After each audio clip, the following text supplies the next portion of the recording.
Join me with artist Accra Shepp as we discuss his newest work made in Queens, New York around Elmhurst Hospital at the height of the COVID-19 crisis, as well as some of his other socially engaged portraiture. Accra sheds light on the importance of microhistories, our responsibility at this critical moment in the United States, and how even when we feel that we have no agency, we are never truly without power. I'm Joseph Maida, and this is Housed 2020. This is the first time I'm seeing you in a while. Right? Sometimes we run into each other in the neighborhood. So it's kind of particularly meaningful to have this conversation with you, not just as a colleague, but as a friend and neighbor. Yeah, yeah. And when I saw the new work that you were making on your Instagram account, well, that you're making but have been posting on Instagram, I was really excited. One, that you're using Instagram as a way to share that work, because otherwise I wouldn't get to see it at the moment, maybe when I need to see it most. Um, and I wanted to talk to you about those pictures. I thought we could start with this one image here. So this, I think, actually may have been the very first image I made. Um,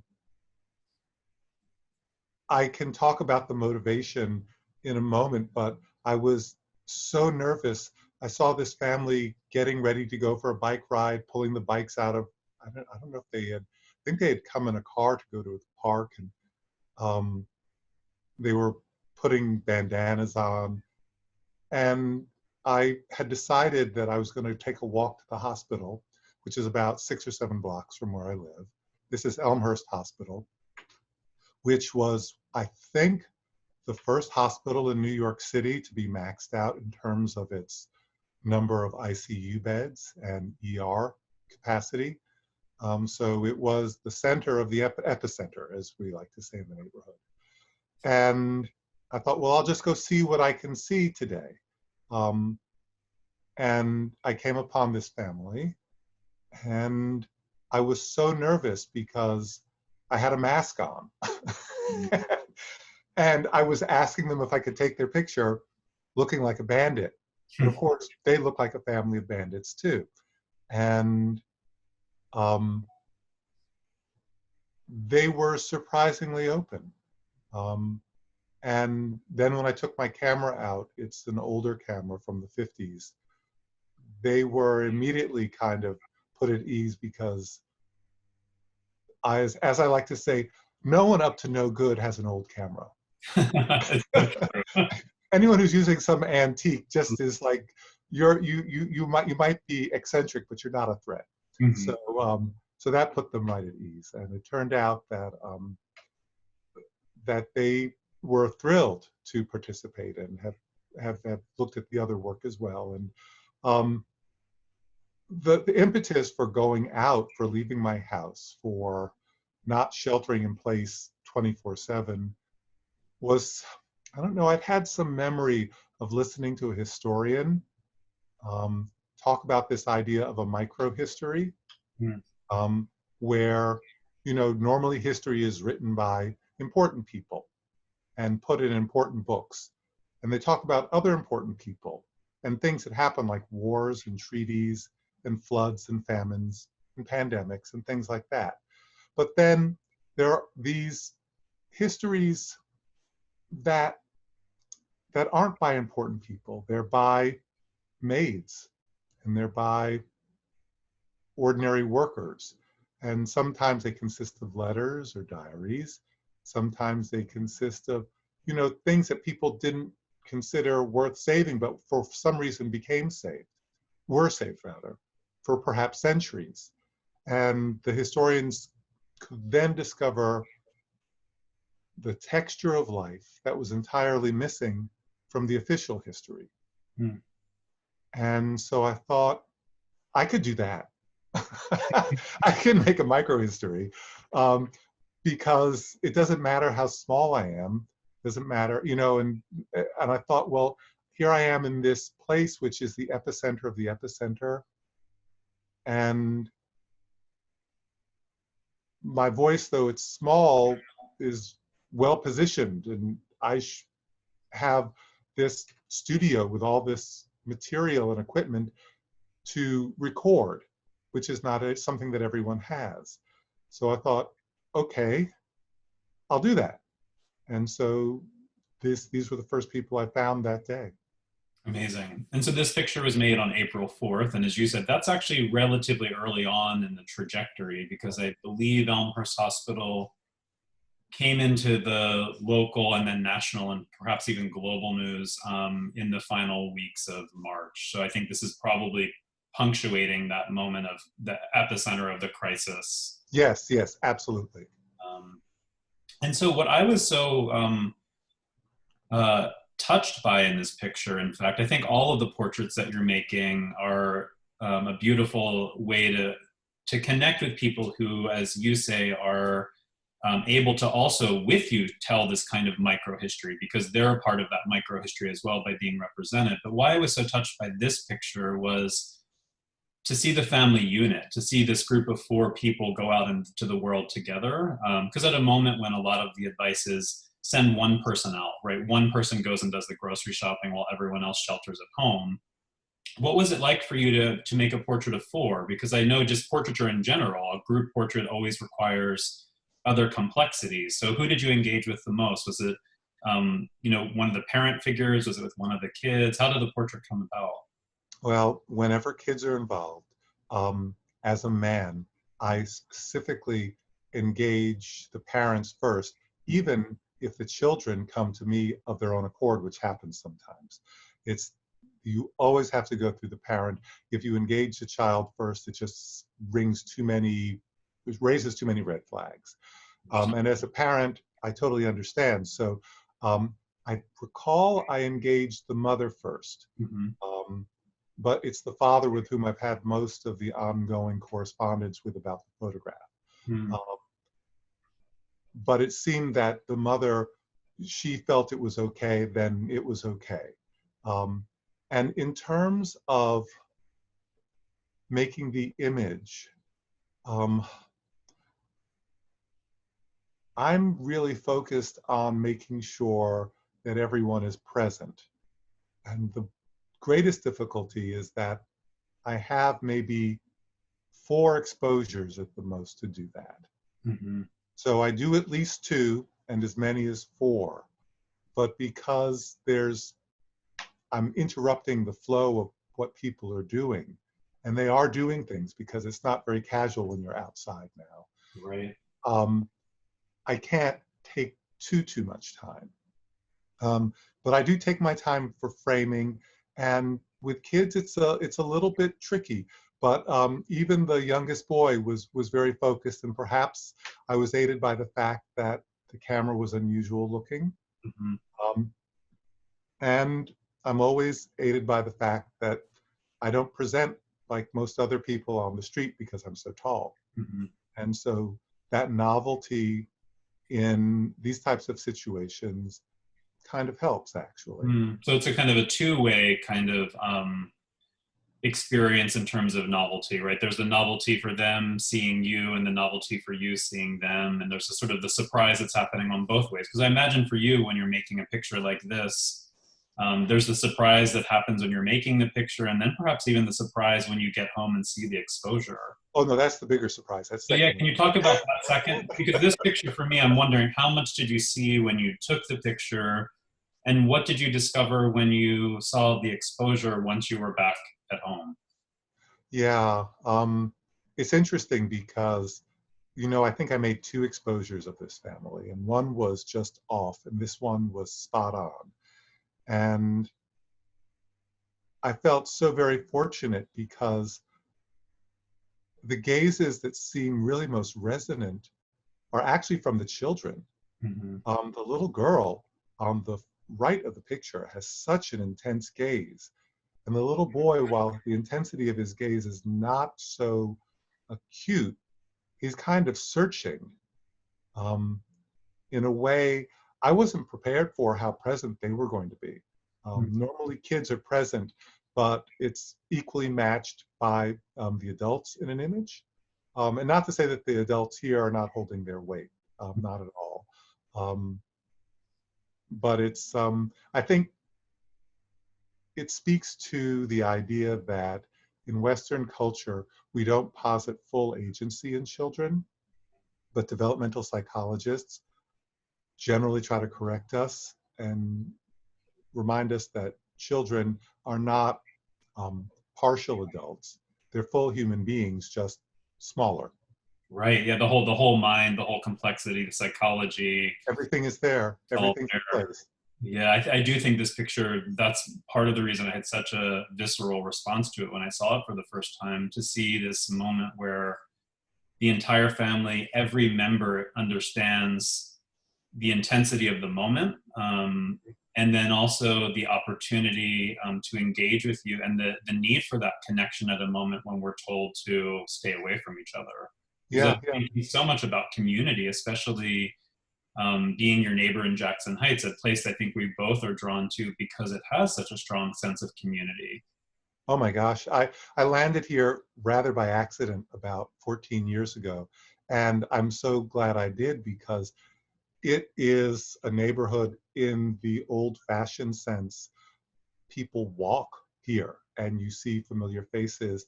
They're people you know just by face. You don't know their name. You actually even can say more than just hello to them now and then, ask them how they're doing. Um, and you don't need to know their name because we're just in the neighborhood together. Mhm. Um, you spoke a moment ago about the novelty um, of family being photographed and me being novel. And you reminded me that so many people carry different notions of photography around with them. So I'm sitting here and I have my phone beside me, as most of us do these days. And when you ask someone if you can photograph them, this is what they think. Maybe they'll think a point and shoot. Maybe they might even think an SLR, a big camera with a big lens. No one is thinking film. They don't even know what medium format is. Mhm. Um, and so the whole enterprise, the whole idea of making a photograph, it's it's almost like a re-education, a reconnection. Um, Perhaps that's why so many young people that we both come in contact with through teaching are drawn to making images in film, because it does imply a different level of commitment, connection, responsibility, um, where the ease of use that the phone gives us also introduces a casualness that is perhaps related to the disconnection that so many people talk about with digital culture. Mhm. I don't know. I'm just, I don't know, the technical term, I guess, is spitballing it. Right. But I feel that those reasons are connected to something, um, those reasons are connected to something that's real. And then when they see the image and it's in black and white, then their minds are really like, what? Because for me, I can do everything at home if it's black and white. I can process the film, I can print it. Nothing has to go outside. There's no third party. It's all very COVID safe.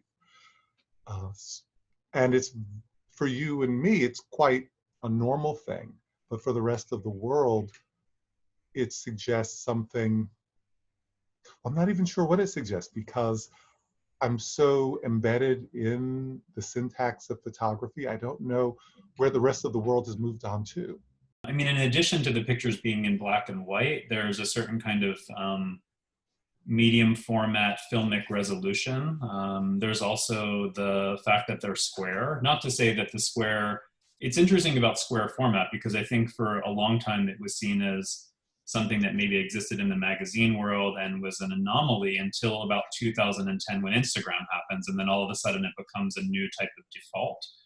You Um, know, it's interesting because I so disliked Instagram for the square format hmm, for the first couple of years that I interacted with Instagram, which means that I just recently got over it.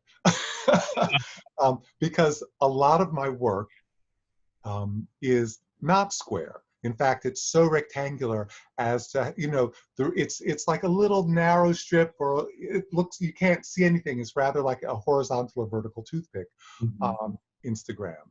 And so I was not fond of, I called it the hegemony of the square. And of course, you're right. There was a commercial aspect. Perhaps I think maybe because we see, I think most of us, I don't know, I mean, perhaps I just speak for myself, come to this type of image through someone like Diane Arbus, Mhm. who did come out of commercial photography. And so this was a typical tool that she would have used. And I think that partly eased its transition into the fine art world, but it still retains that aspect of, Avedon and Funny Face and Hepburn and all of those types of things. Um, for me, I had a love affair with the square and the medium format camera like maybe 30 years ago. And then it stopped and my camera sat in the closet for a long time. And then about 3 years ago, I really wanted to make images. No, maybe a year ago. Yeah, not 3 years ago, more recently, a year ago. I felt, okay, I need to make images with something that I can carry. And I have old point and shoots that use 35 millimeter film, but I wasn't feeling that. I wanted something larger. And so it was the Rolleiflex. And so I pulled it out and I began using it. Um, I think the first portrait I made was of my father, who's a musician, for an interview that I conducted with him for the New York Review of Books, and um, it came out really well. And so it wasn't an everyday thing, but it was a camera that felt like it was right for this moment. Um, The other body of work that I know is on your mind is the images I made from Occupy Wall Street about 10 years ago. And those images, I used a 4x5 camera, but a 4x5 would be impossible in this moment of masks and 6 feet distance. And I don't know about you, but when I go outside with a mask, it sets a level of anxiety that's much higher than my normal. I don't have anxiety, actually, which may be odd to say as a New Yorker, but Mhm. I don't take anxiety medication. I don't have anxiety. I put the mask on and I suddenly got baseline anxiety. I think it's very real. It's a very real thing. And it's interesting you say this because when I look at your portraits, I think about your ability to connect with the subject regardless of whether or not they have on a mask. But I want to share this image because there are moments in the work where we get to see someone who is not masked. Right. And I think about the added intimacy and trust and engagement and complexity and even maybe anxiety that could be wrapped up in a portrait like this compared to a portrait of someone where they are masked, and I presume you are as well. So Oh, yeah. Yeah. could you tell me about this portrait where we actually get, and for, if we look at this image, we understand that you're relatively close to the subject, presuming you're using about an 80 millimeter lens. It's an 80 fixed, it's a So it's a fixed. standard 80. So And I'm about 6 feet. I'm trying to maintain social distancing. so you're just about that distance, right? Right. And this is Nurse Erica. Mhm. Nurse Erica came to New York City, actually from North Florida, but she was very concerned that people would think she was part of that deracinated, Mm. kind of vaguely racist culture that North Florida kind of embodies now. She's originally from Chicago. And so that's, I think, what she's projecting with the tattoos and the piercings and her stance. Um, that's part of something that I think is her, and the not wearing of the mask kind of goes with that. In this moment, when the healthcare workers take their mask down, for me, it's an act of not just trust, but courage, perhaps bravado even. Mhm. Um, But you have to remember, I think that she's coming from the ICU, where they're wearing full plastic gowns and they have masks and plastic face shields. And so in this moment, literally in the sun, where someone is asking her to be seen, she's like, okay, I'm ready to be seen, because most of the day she's invisible. You do something here that's so honorific and reverent, which is I know that you're quite tall. Mhm. In this picture, you're actually looking up at her. That's one of the beauties of the media of this camera, because it's held at waist level. So Yeah, you can typically, lower your arm, right? And with the 4x5 work from Occupy Wall Street, I was on my knees the entire year that I was photographing. I mhm. had a piece of cardboard that I kept in my bag, so so my knees wouldn't take such a pounding on the pavement. Um, but with this, I just have to sit down a little bit, and because it's at my waist already, I'm just at the right height already. Yeah, it's quite beautiful. I like that point of view so much in these portraits, especially with her, because it is an honorific portrait in the way you rise her up by having the camera lower. Something else with the Rolleiflex camera that's interesting is that in the moment you make the exposure, you still can, in a way, see her, right? Because the twin lens, the one lens that captures in the moment where you don't actually see because the film is being exposed, in the lens that you're looking through, the view is uninterrupted. That's right. And I Which is, feel that connection here. yeah, it's really nice. I mean, in the Occupy work, it was truly an act of faith. And you get used to it. You work with large format as well. You get used to it, but it doesn't make it easy. With this, all I have to remember is it's not on a tripod. Be really steady, because sometimes you get excited, and it's such a small camera compared to the other cameras that I work with, that just a little gesture with your hand is enough to take it, and all of a sudden the angle is wrong entirely. Mm, Now, this image I'm still thinking about. There were three versions of Roger, mhm. and he's an EMT worker. But this was the most interesting framing, but it's very, very backlit. And I know that there's a history of backlit images, and they're all kind of rather complicated. Mhm. Um, but it's just like I'm just struggling with this right now. So it's a version of it. We'll see if it's a version that stays. Nurse Billy was from Texas, and I was so surprised that she said yes to be photographed, because she was eating lunch and I was interrupting her. And Mm.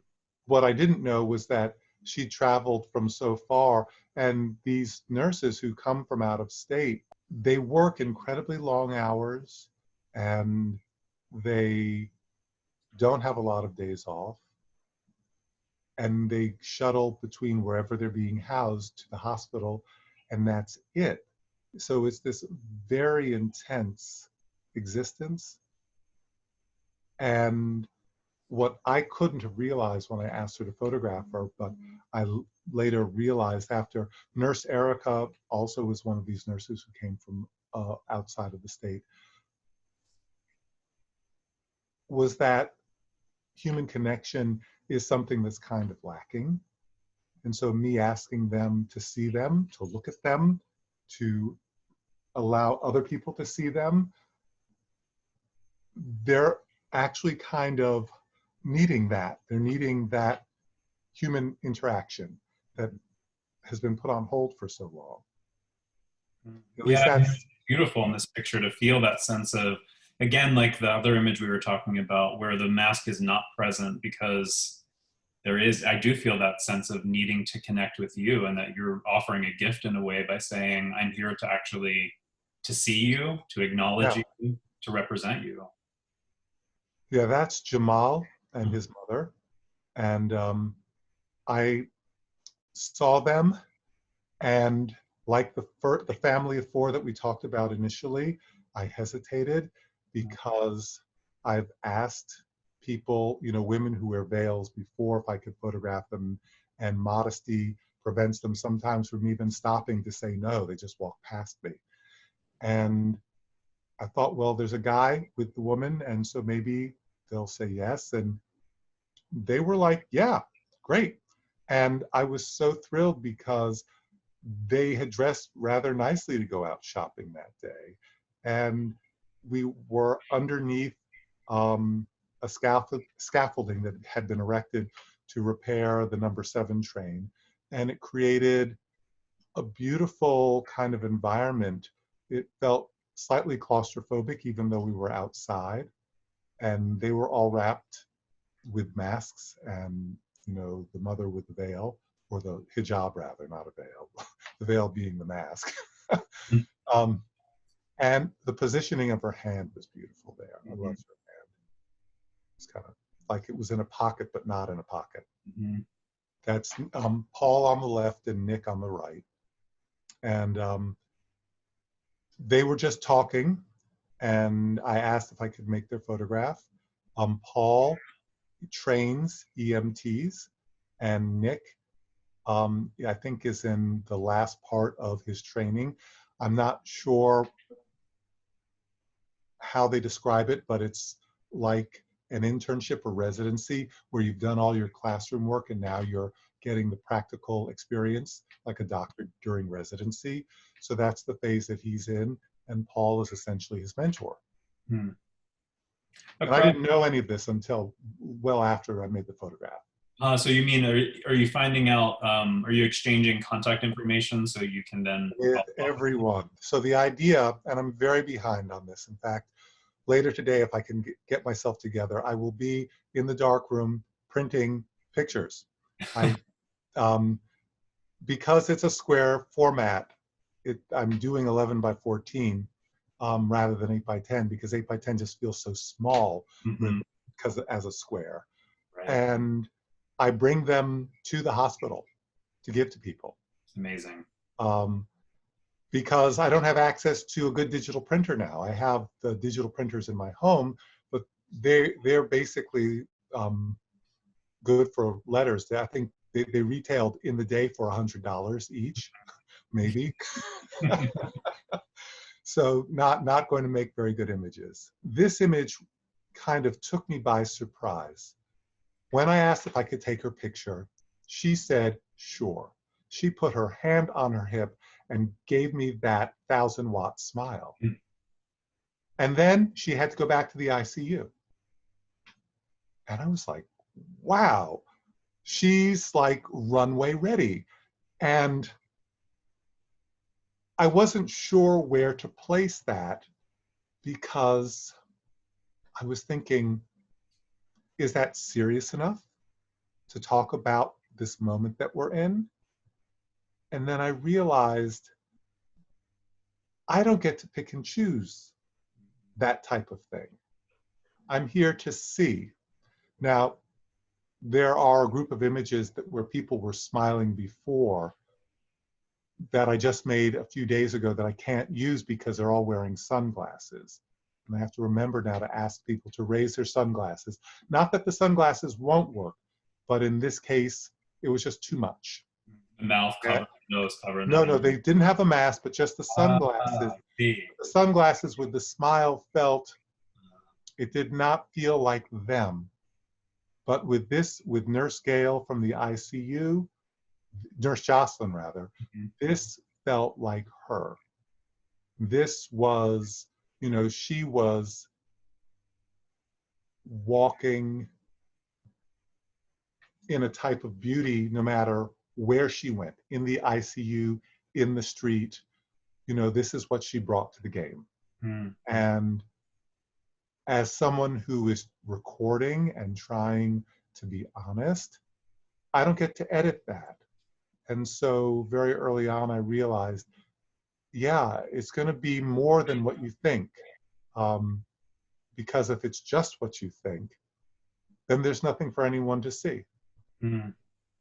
There's something so beautiful in this picture about the way that it gives me hope or optimism about what might happen after all of this. On the other side, there's something in that posturing and in her even kind of uh, the way that I understand her outside of her medical garb. I understand her outside of this moment. I understand her probably as she was weeks and months ago, and who she will be hopefully in weeks and months from now. There is something so beautiful about that kind of ways in which I get a break from thinking about just COVID-19 in this portrait, even though Yeah, she's wearing the medical garb that situates it exactly in that moment in time. yeah, yeah, absolutely. All of that. I agree. Um, it's so very difficult to think about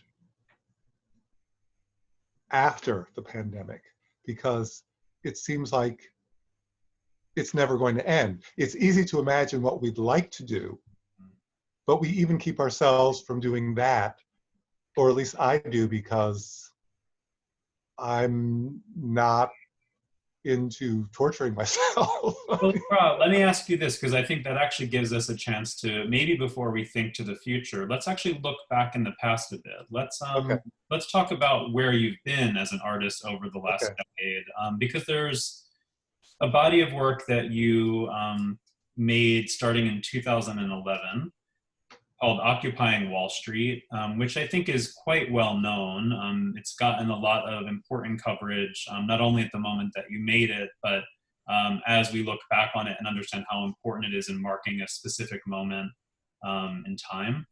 I think talking about occupying Wall Street, it's interesting to think about similarities and differences between what you're currently doing. So, do you want to share maybe a context for this work and talk about notions of representation, notions of justice, notions of activism, protest, and how you see this work similar and different from what you're currently engaged in? Well, I'm going to start by talking about my relationship to these events first, and then I think I can get inside of your larger question. Okay, sure. Um, I never thought I would be this person. Um, the person who is out there in the pandemic, walking around the neighborhood asking people to, to if they would stop so they can be photographed. I never thought that I would photograph Occupy Wall Street for about a year. I wasn't that person. I'm working on other things. Even now, I've taken a break from other projects because it wasn't that I, it was a responsibility I couldn't ignore. It's like if you're a parent and your kid says, "Hey, I'm hungry. What time is dinner?" You can't ignore that. You have to fix something. So I woke up and I learned about this protest down on Wall Street. I took a subway down there and I didn't even know where it was. But I figured if it was a proper protest, when I got out of the subway, I would be able to hear it. And so I got out of the subway and I listened, and I did hear it. And what I saw was so very moving. I knew in that moment I would have to make photographs. And I came back the next day, and this is one of the photographs I made. And I didn't imagine even then that I would be photographing for a year, because that was the province of other photographers. There were other photographers who made that their work, and most of them were photojournalists, and that's not what I was. And I got to the other side of Occupying Wall Street, and it was the spring of 2012, actually the fall of 2012, September. And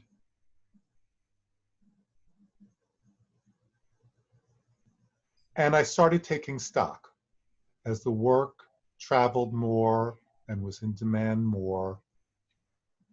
there was a sense that I wasn't the person who I used to be, or at least who I thought I used to be. And over these 10 years, I've been growing into that role. And it's not a role that's difficult to assume. It doesn't feel like an ill-fitting suit of clothes, but it's just a suit of clothes I never thought I was going to wear. Now, looking back at my background, my father, who is also an artist and musician, is considered by most to be rather revolutionary, not just in music, but in terms of his politics. So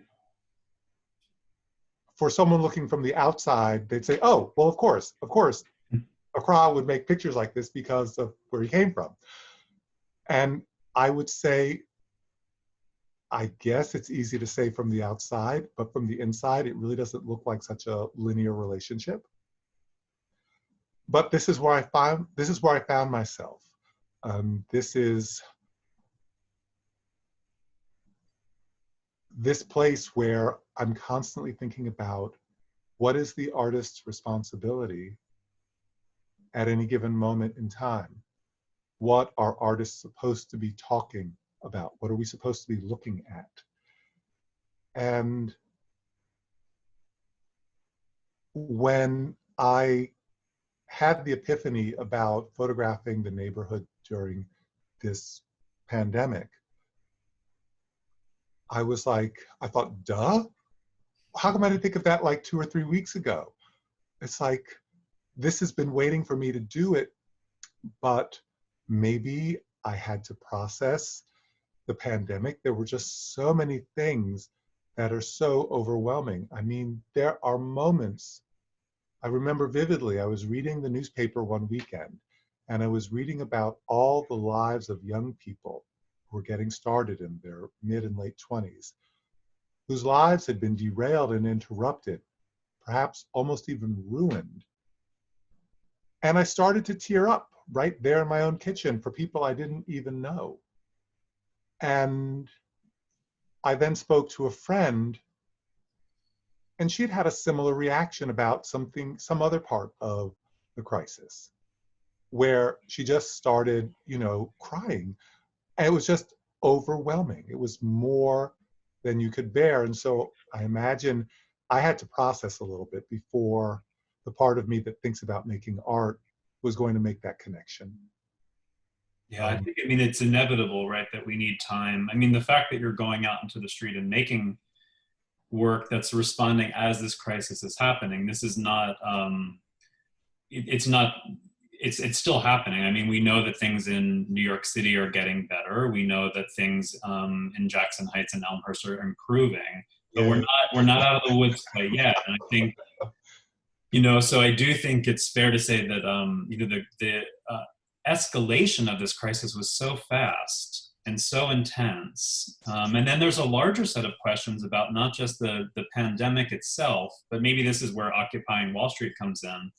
They're all the things that were already wrong and seemingly broken or unjust or unfair that get exacerbated in moments of extreme crisis. So you touched on something. This pandemic creates the chaotic, anxiety-ridden moment that every autocrat and dictator dreams for, because in the confusion, they can gut financial regulations. They can steer money to their pals and cronies and get kickbacks and fill their own pockets. They can gut regulations for labor practices and clean air and water, again, for the benefit of cronies and kickbacks and money. And this is not other countries I'm speaking of. This is the United States I'm speaking of, although it is other countries too. But the country that I have to be most concerned with is the one that I'm in right now, because the actions of the government are endangering people's lives. in the immediate with their response or non-response to the health crisis, and also through their their political malfeasance.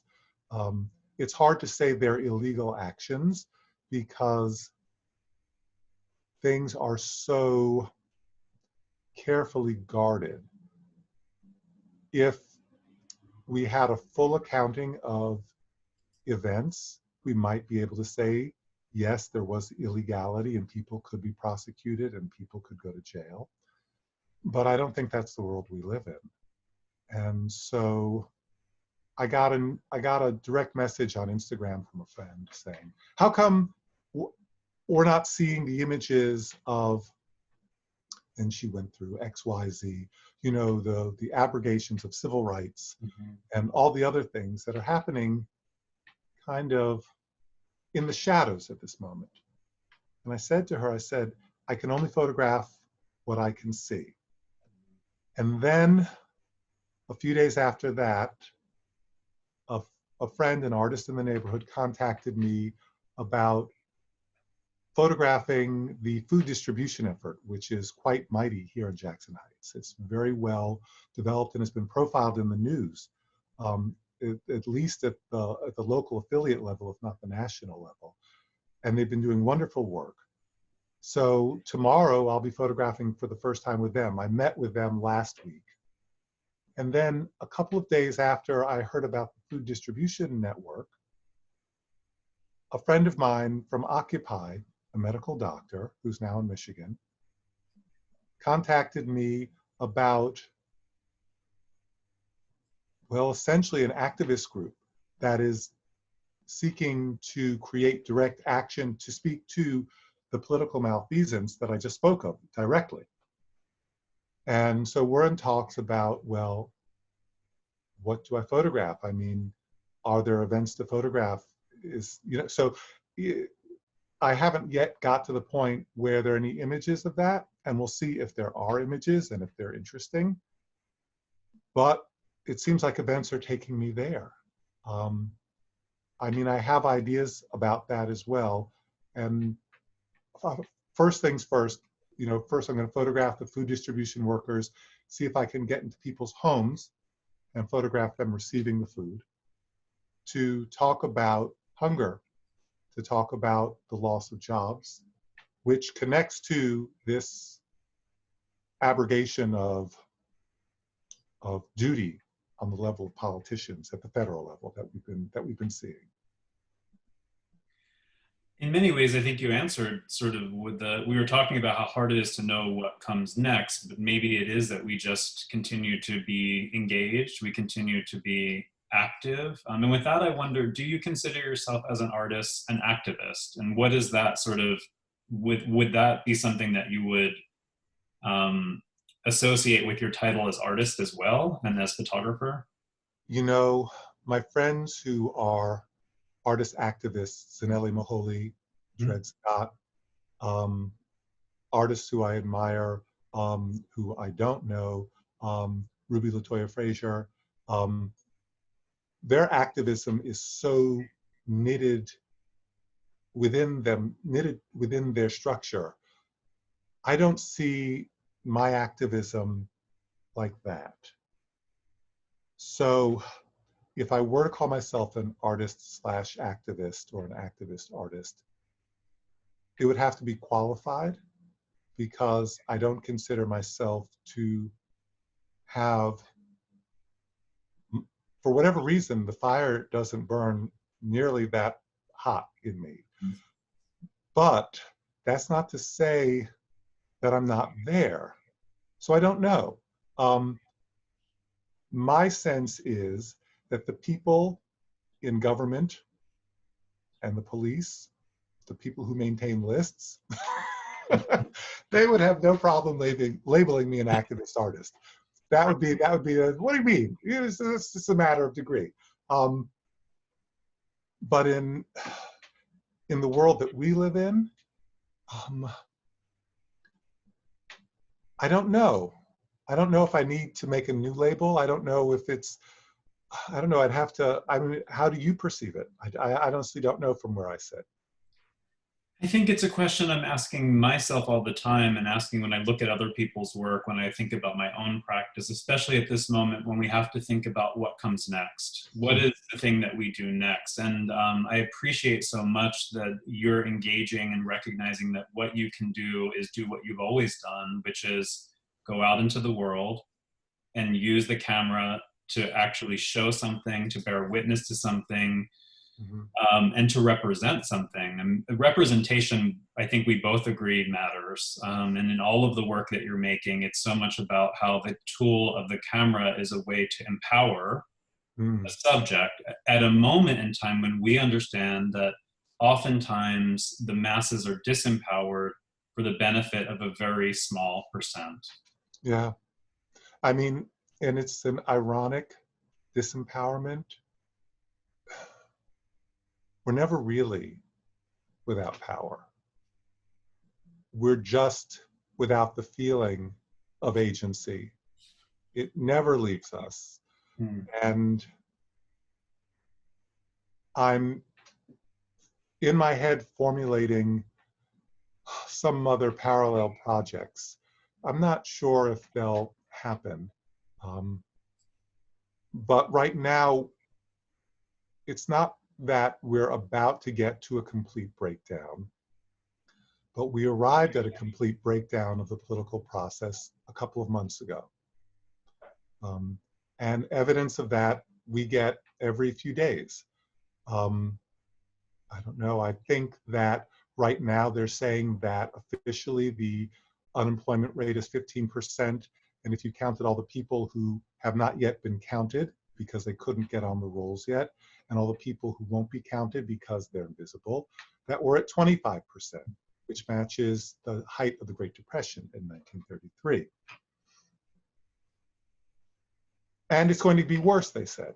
So says Steve Mnuchin of the White House. So it's going to be more than the Great Depression. And the Senate, Mitch McConnell, the Senate leader, has said there will be no more relief aid for anyone except large corporations. That's it. Small business, individuals, nothing. The government has ordered, local government has ordered people to not work. And in most of Western Europe, local government, because they ordered people not to work, said, we will pay you. And the rationale, of course, is that restarting the economy is easier and cheaper if people maintain a salary, even if they're not working, and even if you run your government into the red, you will get back to regular employment much more rapidly if the jobs nominally exist, even if no one's doing anything. Here in this country, because of the entire breakdown of the political system, we can't do that. It's obvious. I'm an artist, not a policy wonk, but it's obvious to me. So I imagine it's obvious to many, many other people as well. So the courts have fully decided with the forces of, I'm going to say it, the F word, fascism. Too often people shy away from that word and use autocratic or other what we consider softer words. But truly, when the Supreme Court said to the state of Wisconsin, no extra time for mail-in ballots, you're going to have to show up at the ballot at the polling place, despite the pandemic, despite the fact that the judges of the Supreme Court won't even go to the court now and appear remotely, but we're going to order you to go because we believe in the agenda that's set by people who want to limit the right to vote and disenfranchise the most number of people possible because we feel that it is politically advantageous for the parties that we support. That's untenable. And there's no recourse politically. Um, Normally, when the Supreme Court does something this egregious, it's up to the legislature to legislate. but the legislature is frozen. They cannot work because one half of the legislature, the Senate, has also been co-opted by the forces of fascism, as has been noted ad nauseum in the press. So, what is the responsibility of the artist in this moment? I mean, I say the artist because what other professions practice the idea of individual agency like artists? We give ourselves permission to think thoughts, not just do things, but to think things and think of them not just, oh, that's just stupid. We don't dismiss them. We embrace them and we say, where does this idea lead? What's the next connecting idea? So, just to put minds at ease, I'm a nonviolent person. That's the last thing I'm thinking about. So well and so long. And I mean, as I was saying, not just as my colleague, but as my friend and as my neighbor. And it's really reassuring to me to have this conversation with you. I'd much rather have it in person. I'd much rather, I think about all the times we would ride the subway home from school or from an opening, and it was always such a pleasure to be able to ride it home with a friend and neighbor because we could talk in person. And often we would stand outside of my building on your way home and continue the conversation. And I think having conversations, making work, speaking up, and also reminding people, you said something so important, which is sometimes it's not that people have been disempowered as much as they're led to think that they have no power. Yeah. And I do think that the work that you made, not only with Occupying Wall Street, where people were actually stating their power, but I think the newest work that you're making in Jackson Heights and in our neighborhood around COVID-19 is a form of empowerment. I do feel that the subjects feel so empowered, and it's maybe in one way it's a nurse who just isn't seen all day because she's the nurse, right? She's not a human being with a life who is really saving lives. She's just understood in her role, but you give her a name.